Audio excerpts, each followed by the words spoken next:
Hello and welcome to Plate Stack Chat. If you're one of the regular listeners, someone like Corey who's already in the comments, always appreciate you being here. And if this is your first time here because you're just a big fan of this week's guest, well, that's understandable, but you are also very welcome. My name is Jason, or Jason CF Media on all the socials. And on this show, I get a fantastic guest. I bring them on for a fun, relaxed chat. Of course, a quick thank you to our sponsor, Strivey. If you're looking for an elegant solution running your online programming, then check them out on strivey.app.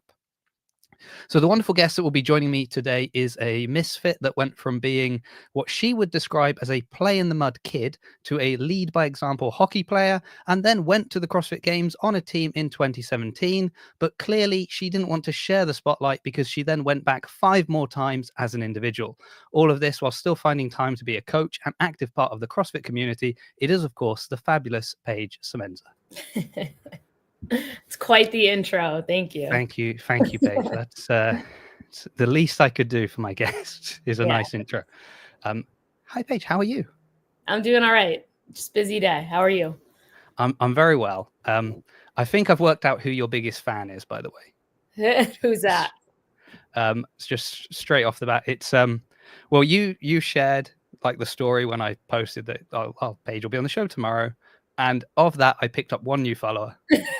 It's probably my mom. It's your mom. Well done. She's the best. I love her. So I thought that's wonderful. Stand her. And then, you know, as you do, you go and look at someone's profile, and I started like scrolling through, and there's so much of you and like your first time at the games and just different stuff. Oh, wow, that's lovely. She's the biggest supporter, I think, not only for me but like my friends, our family. She's the sweetest. She's the best. It's interesting because you get like, yeah, you know, you get families that really love, like they follow them around and they really cheer them on. And then you get ones that are like, I've got no idea what this is. Like, your parents know, I don't know what this CrossFit thing is. Yeah, she kind of knows what it is. I mean, my mom does CrossFit too. So she goes to our local gym here, and she's 67, 66, 67. Will be 67. So like, you know, she's hasn't been doing it really happy that you just kept mentioning how old she is. She's fine with it. She's fine. Sorry, Mom. But I mean, I'm just, you know, going to show that, like, you know, I'm in my 30s, she's in her 60s, and it's kind of a family affair for us. My brother does CrossFit too. So we kind of fell in love with it, all of us together, which is kind of cool. Yeah. I think the nice thing of that as well is you get to experience kind of the full gambit of what CrossFit is. You're not just well, I'm a CrossFit Games athlete, so this is what CrossFit is to me. It's, you know, 2 sessions, 3 sessions a day, eating, sleeping, that's all. It's also like, no, and this is CrossFit for me, which is, you know, longevity and my you know, regular class and all the friends I've made there and kind of how we keep each other accountable and fit. You just kind of get that nice holistic view of CrossFit, I guess. Sure. We have a teens program at our gym. So we've had some adjustments. I've had some adjustments coming this year with coaching. But, you know, I've coached our teens program for a couple of years. I've coached our affiliate for a long time. And yeah, absolutely. Like, we have women in their 70s down to kids that are 10 and 11 years old. So it's kind of cool to see the full spectrum of, you know, being the fittest on earth to, you know, helping someone get up and down out of a chair, you know? So we really do like honor the philosophy at our gym, which is cool. Which I mean, I said this to Lucy Campbell last week because it was a similar thing. You know, we were talking about her kind of rehabbing the injury and, you know, 2 years out of, you know, 2 years off is a long time when you're watching your competition get really fit in that period. And I was kind of like, so, you know, what kept you going? Why didn't you just give up? And her sort of philosophy was, well, I just want to be an active individual anyway. And she's talking about like her looking at her parents and seeing how active they are in later years. And, you know, you want to be able to see that. And I think also for you, I guess, as an athlete, like, you know, you look at other sports and you look at athletes once they've finished, you know, abusing their body for their sport. And it's sort of like, oh no, I don't want to be in. So being able to see like, oh, actually, look, this is how you can then do it, you know, forever, basically, and just stay fit forever. I agree. I think, you know, people that are in the sport now are going to see themselves doing it for a long time in some capacity, whether it's joining an affiliate or even doing it at home in their garage or something like that. But like, I think when you're at the high level in this sport, it does become part of your identity. So I think, you know, obviously when you're done competing, there's a bit of an adjustment there that you have to kind of work through. But like there's not a situation in my mind that I can think of that I don't have CrossFit, you know, within my life in some way. Which is interesting because a little while ago you were like thinking about retiring, right? Like there was a year ago you were like, oh, maybe. And I've been sort of looking at your schedule for this year already, like what we know that you've kind of already committed to, which might not even be all of the things you are doing, or you know, or I might not be thinking about all the steps involved in all of these things. So you're going to be really busy. Yeah. Just kind of even taking a look at the first half of the year, you know, between the World Fitness Project and the CrossFit season. So, you know, CrossFit kind of gives us like uncharted territories year after year in like learning how to navigate it. So we, you know, being with Misfit for a long time, I've developed some really good relationships within our company. So I've started to work a little more closely with Drew, who kind of runs all of Misfit. And we've kind of switched coaches. So I'm working with him now. And just, you know, seeing the way he's trying to navigate it as well. And it's just, we're super like transparent and open with things. And I think that's like one of the things that brings a little bit of comfort when there's a lot of uncertainty is just being able to be open with him and how I'm feeling, how things are going. You know, does this make sense? Does this competition fit within the structure of what we want to accomplish? So kind of looking at the first half of the year, yeah, there's a lot. April and May are big months, April and May are big months. So, yeah. So when did the switch? So you were with Gabe, right? Before. Yeah. So Gabe is still like, I still talk with Gabe quite a bit, but not completely cut him off then. What's that? You've not completely cut him off. Like, no, Gabe, not don't even talk to me anymore. I'm with Drew now. Leave me alone. No.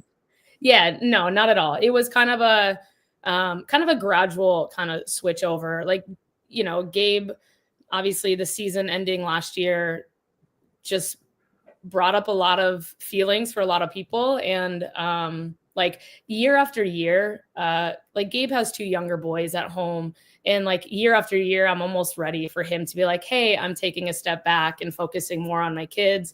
So like, I've never had any hard feelings as far as like, you know, that's how life is. People, you know, you need to prioritize certain things, different things. And so no, it wasn't anything as far as like negative for the switch or anything like that. Just more of, I think, timing, if anything. So, but I still talk to him quite a bit. Like he'll reach out to me every so often and we'll just kind of, you know, hey, how's life? How are things going? But it's tough because they all live up in Maine. I live down in Pennsylvania. So there's a difference there. But yeah, it's still good. Okay. Well, we've got to bring up this comment then. Gabe is a sexy young man too. So he is Ryan. Okay. Well, I don't have a follow-up to that question, or to that statement. It wasn't even a question. Yeah. How do you? So you've been with Misfit for a long time, right? Like. Yeah. Yep. Yeah. So back when I qualified with the team in 2017, I was getting programming from our affiliate owner. You know, this was before I think training camps really became a thing, and even then, even before that. Our owner here, Kalina, she ended up taking a step back from doing programming for me. Obviously, that's a lot to do for one person, plus run your gym and all that. So she took a step back, and my brother was like, "Why don't you just check out Misfit Athletics? It's a free blog. Free blog." So I did that, and I started following the blog. And once I qualified in 2018 for regionals. I asked my parents if I could sign up for a remote coach. And then it was that ever since. So I've been with Misfit since 2018. I don't know how to say this without sounding like I'm trying to get you to move. I'm not. That was before like the explosion of training camps that now there has been sort of a, because there was, there was one or two, and suddenly there seems like there's lots. And at times, we see a lot of athletes making changes, right? Maybe a season doesn't go that well, and they're like, well, I'm going to go over here, I'm going to go there.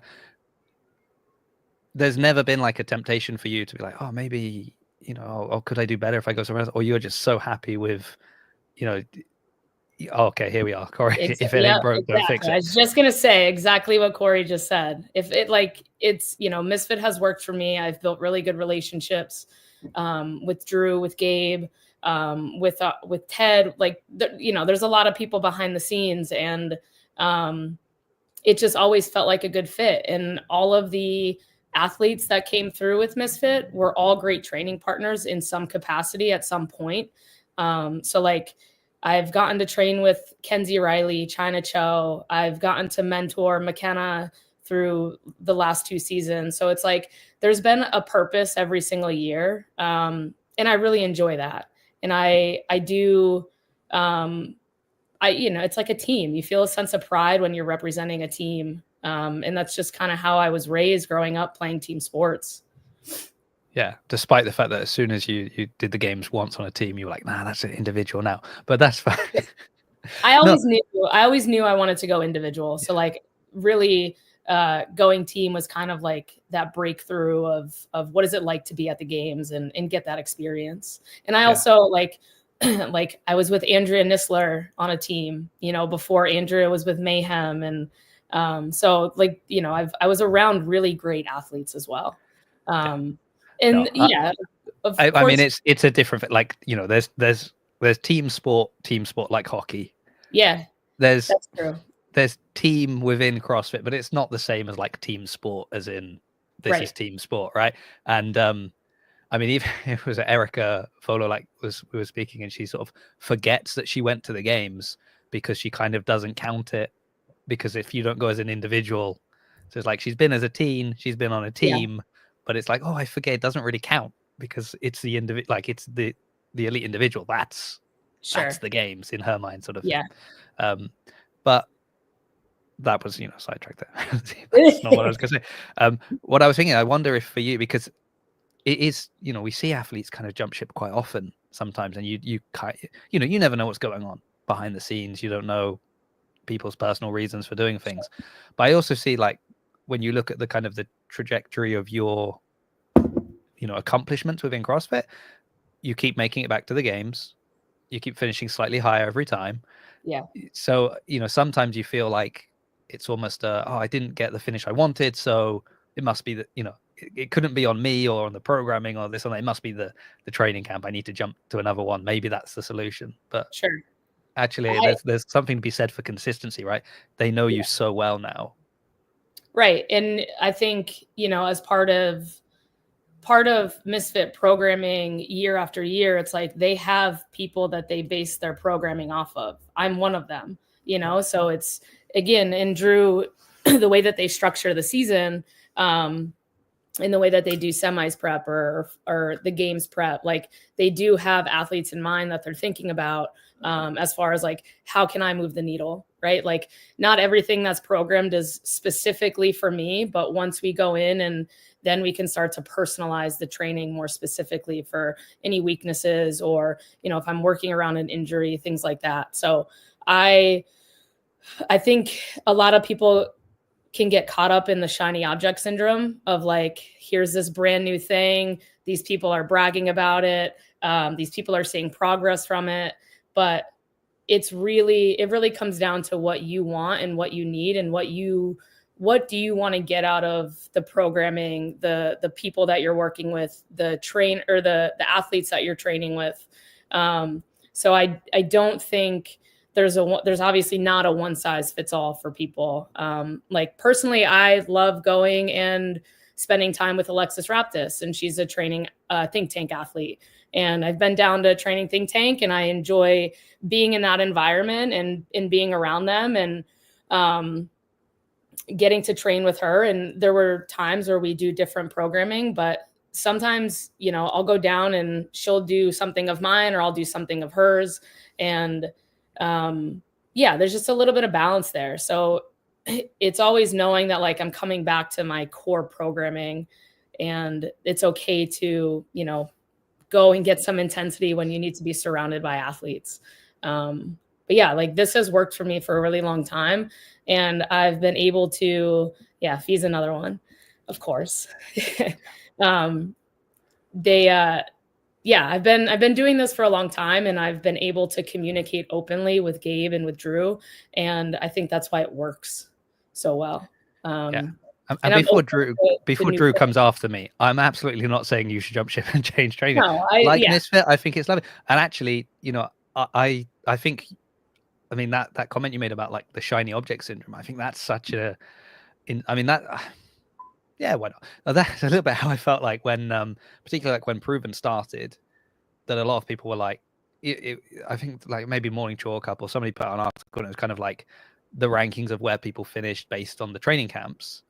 And you're like, oh, and you know, Proven, and it's like, well, hold on, Tia was winning the games before Proven was a training camp, so it's sort of like, I don't know if I would say that it was the training camp that did that. Sure. Obviously, she was training with Shane, and they've made Proven, but it's easy to then just look and be like, well, they had the first place finish, and you're like, well, yeah, I guess, but so yeah, sometimes I you know. Hey, I've been at the same box my entire CrossFit life. So yeah, yeah, I get it. And that's how I am. I've been at CrossFit Vertex since I started. And you know, it's not just a sense of pride, but it's a place that you fall in love with, and it's a company you fall in love with. So it's more about the relationships being built. I think for a lot of training camps, you know, you have Proven, HWPO, they have the fittest on earth that they get to use to market their programming. And that's a big attraction for a lot of people. And that's not like, I'm not digging on any of the programming, because I think at the end of the day, you know, the programming could be GPP. It could be general physical preparedness, and you are going to get fitter from it. You know, if you're hitting it the right way, if you're getting the stimulus that you're trying to get out of it, if you're building your skills, you're going to get fitter.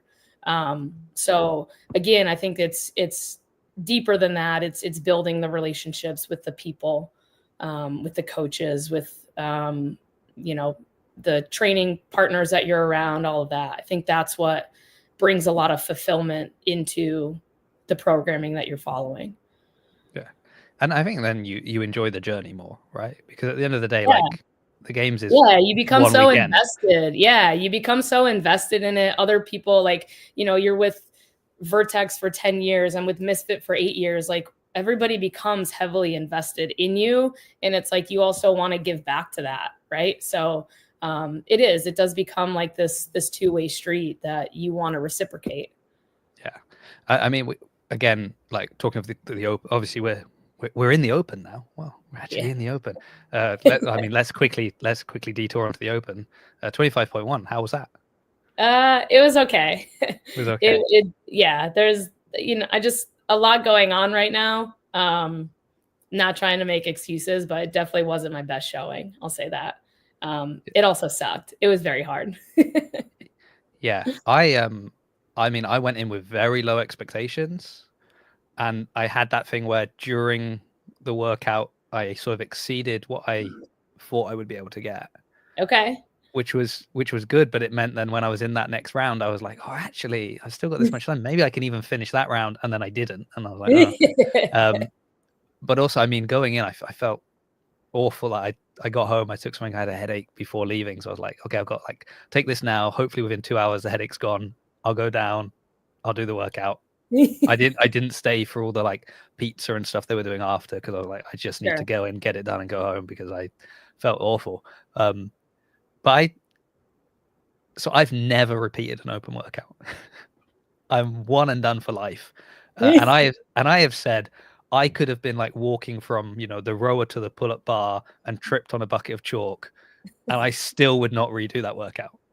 Yeah. Because there is no point for me. Like, I'm not trying to make it to the next stage of competition. I don't really, I do it for the community. I do it for CrossFit Bath. I'm there to like support them. Sure. This was the first time I was ever like, oh, I probably could have actually done a bit better if I redid it, because I surprised myself with how well I did.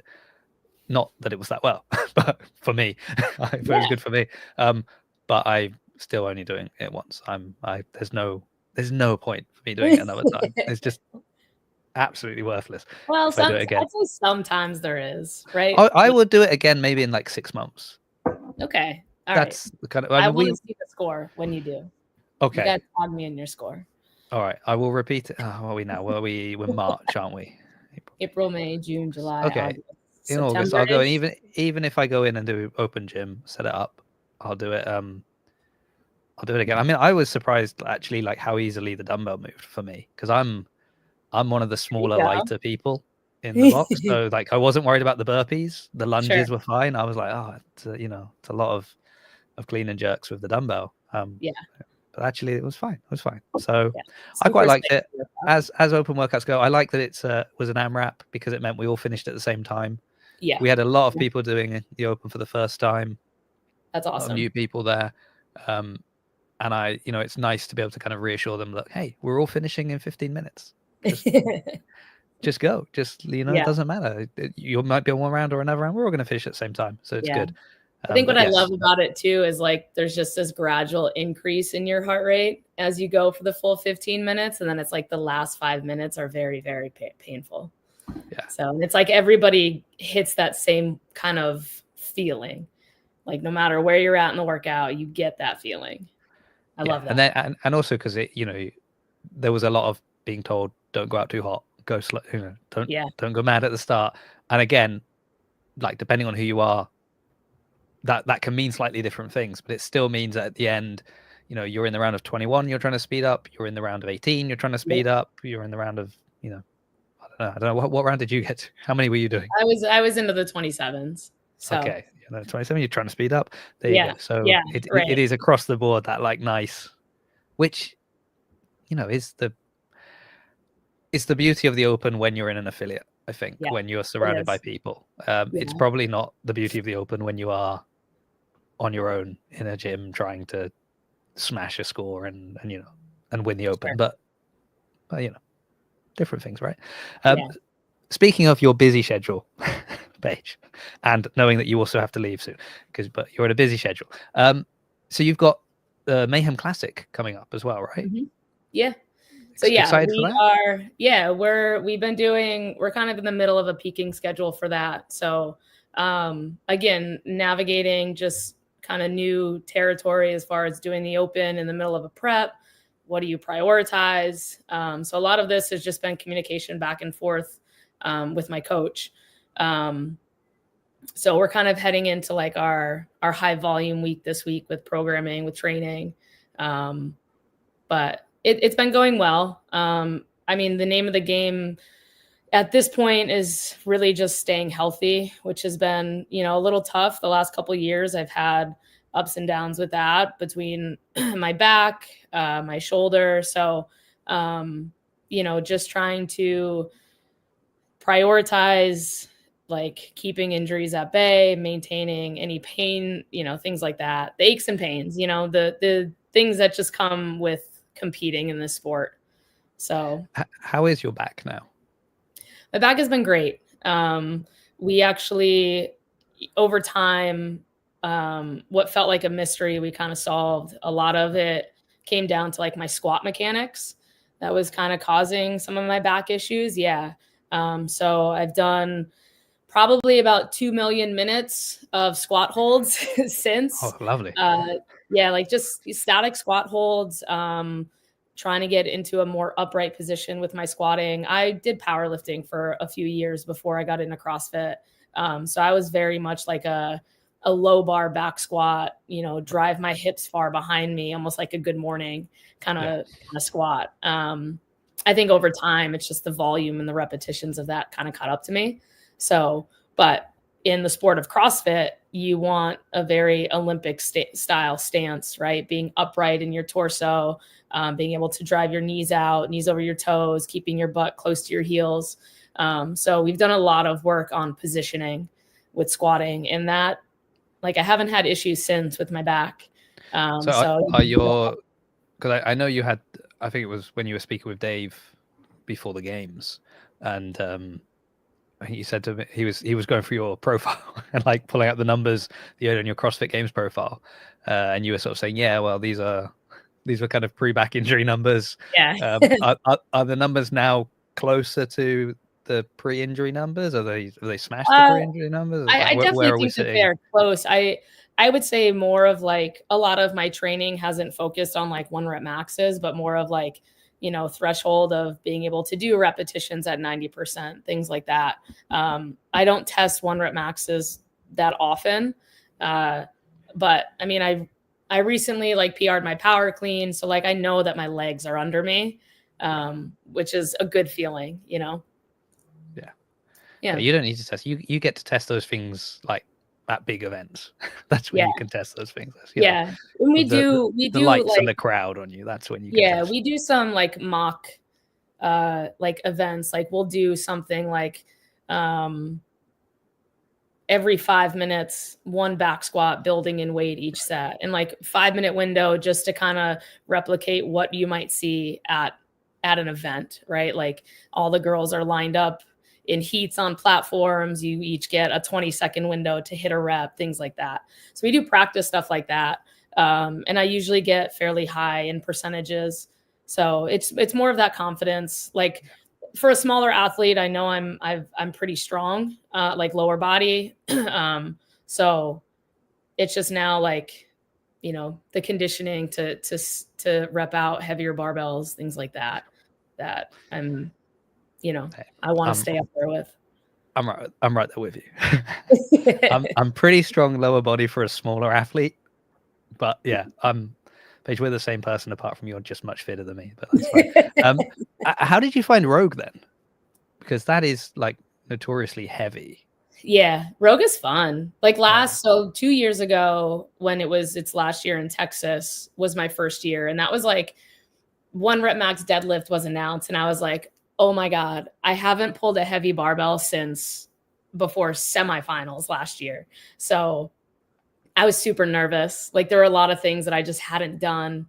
But it was a lot of fun. This past year being in Scotland, super cool. Always such an amazing opportunity. They run such a cool event. The programming is fun. You obviously know going to Rogue that you're going to get heavier barbells, things like that, heavier sandbags, some new implements. So it's just, it's a really fun opportunity. And, just having, I don't know, each year I feel like I go through some different personal hardship. And it's just like these events are just kind of like, they become more meaningful in certain ways because of those, things you're working through, personal growth and challenges at home or anything like that. And then you get to kind of go and embrace being out on the competition floor. And it's just kind of a really freeing feeling, Yeah. And I think it's nice that you say like those events become more meaningful. I think I was speaking with Haley Adams after the squat event where you had all the, and she did so well, like moving that bar that was notoriously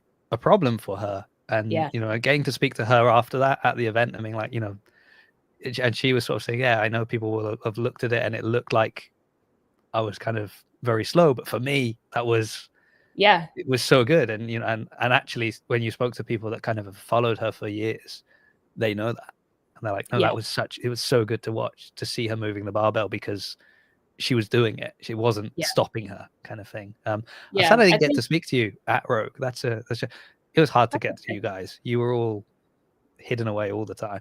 Yeah, we were. They really, I mean, Rogue takes care of you too. Like they gave us our own locker rooms. Like you can literally go and just kind of get away from the noise if you wanted to. They always do a good job. Well, I mean, you say a good job. I say make my life very difficult. But there's two similar things. I mean, I was absolutely freezing because I was, where you did the run. So, like inside the building in that corridor next to where you were running, the wind tunnel. Yeah, I was having to stand there to do the interviews, and like they would go and get people and bring them out. but you'd leave the arena that was like boiling, and then I was standing there, obviously just in a t-shirt because I'd just been in this arena that was Right. and then so an athlete would come out, they're really hot because they've just finished the workout, so it's like steam's coming off them. I'm freezing. Noah Olsen is standing Shattering there, your no teeth. shirt on, just smiling away, and I'm saying, that how are you doing this? I'm trying to remember a good question while I'm absolutely That's freezing. fair. I mean, But, I'm like forever cold. Like I'm literally like my apartment right now is super comfortable, but I'm like long sleeves t-shirt. I'm always cold. Half the time, like at Wadapalooza 2 years ago, I'm working out in a long sleeve shirt in Miami. So yeah, I kind of get it. yeah. And yet you played ice hockey. I know, it's so weird, huh? Yeah. You're like, so oh, sweaty out on the ice, though. I You're was gonna like say maybe you're layering just up looking for like weird. a justification.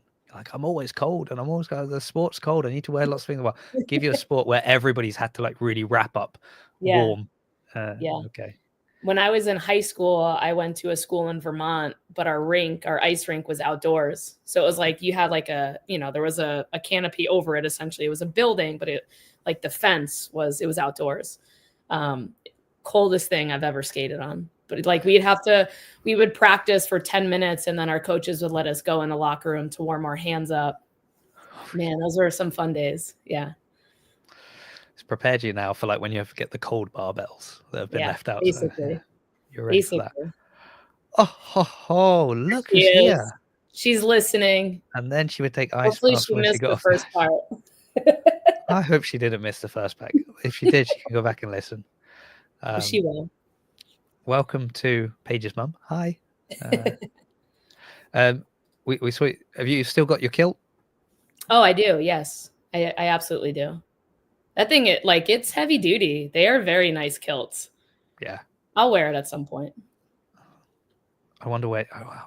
I'd like to know when, and I wonder if Jeff said he'd wear his again. So I'm so intrigued to know if. Give us a reason. Give us a place to wear it. We'll wear it. What competitions will you be going to?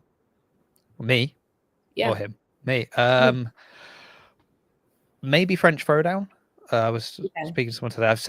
I've tried to contact them about getting the credentials, so we'll see. I mean, I really like to be able to use the kind of, well, Rogue gave me a meetup, so surely you should give me one. But and then I'm going to Luxembourg for the Iron Showdown. Okay. Which is that's like just an interesting concept of an event because it's going to have like RX scaled and adaptive. Okay. But if I've understood correctly, the competition floor will be split into like, let's say 3 lanes of RX, 3 lanes of scaled, 3 lanes of adaptive. So you watch them all go at the same time. Interesting. So you're kind of not ignoring, I don't really care about the adaptive after. I don't really care about the scale. Like you're there for everyone. So everybody's getting kind of cheered on like all the time. That is interesting. Hopefully Rogue again. That would be good. Not the games, impossible. Yeah. Like that's. Are you mainly staying over in Europe? Yeah. I mean, at the moment, because I mean, it's hard enough.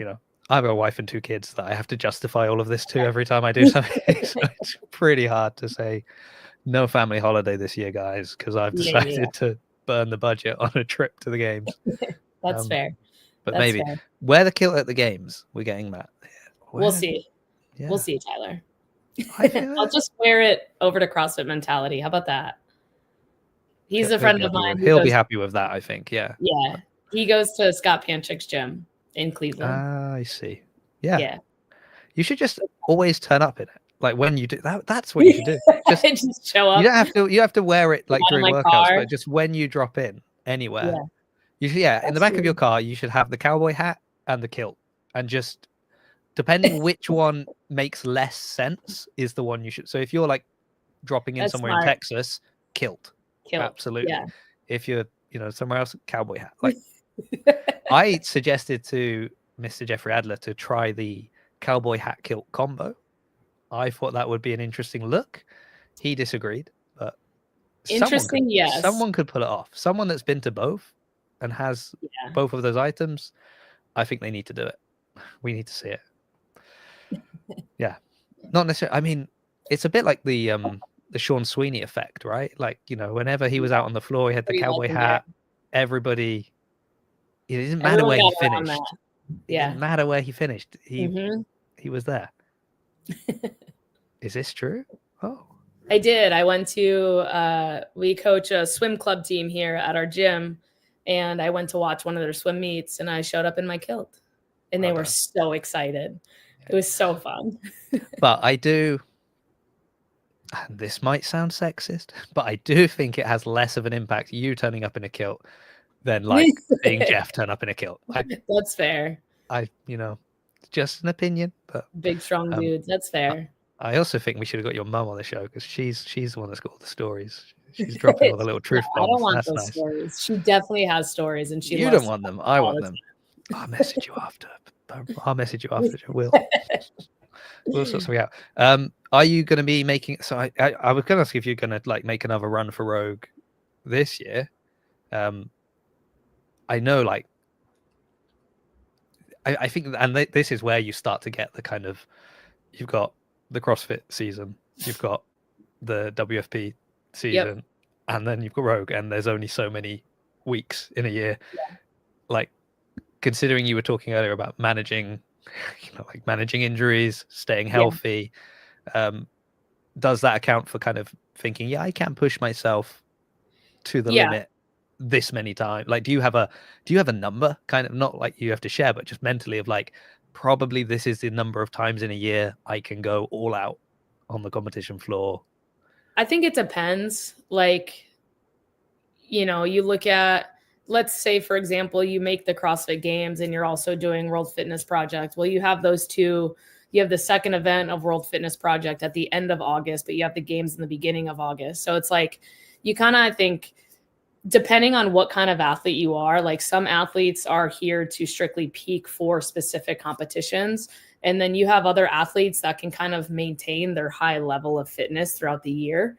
And I'd say right now, I'm probably more of an athlete that peaks for competitions and comes down and kind of goes through that type of training. But I look at someone like Emily Rolfe, who really does seem to stay fairly consistent throughout the entire year, which is a really impressive thing to do. But I think that would take some adjustments in your training and in how you're approaching things. You just need to have an insane husband who pushes you to the limits at all times. That's what he is pretty wild. Secret. I got to talk with him quite a bit when we were out in Scotland. So he's a pretty cool guy. Yeah, we had. I spent a bit of time with him at FitFest in December as well, and but lovely, I think lovely guy. He went and did, because at FitFest they had the like British indoor rowing as well, and he went off and did the rowing event on one of the days as well. Not surprised. Why not? Got some time to kill. Let's go and PR some different rowing distances. Yeah. He's funny too. Like, he's so loud when Emily is out on the competition floor, but if you get to like talk with him in the back in the warm-up area, like, he's just, it's just that there's two different switches there. It's kind of fun to see. But yeah, I think managing, health and injuries and just learning how to navigate right now is new. And I think it's going to be an adjustment for everybody based on what their priorities are. Is it a hefty thing to say that I'm going to do all three, as far as like train for the games, like try to make the games, try to do all three World Fitness Project, try to qualify for Rogue? Like, it kind of depends on where the opportunities are, and I think where you can get the exposure. So I think right now it's just focusing on the one event that's happening, which is the Open, and also peaking for Mayhem right now are just kind of the priorities in sight. And then things can adjust, like things can kind of change as we go. And again, that's just going to be a communication thing.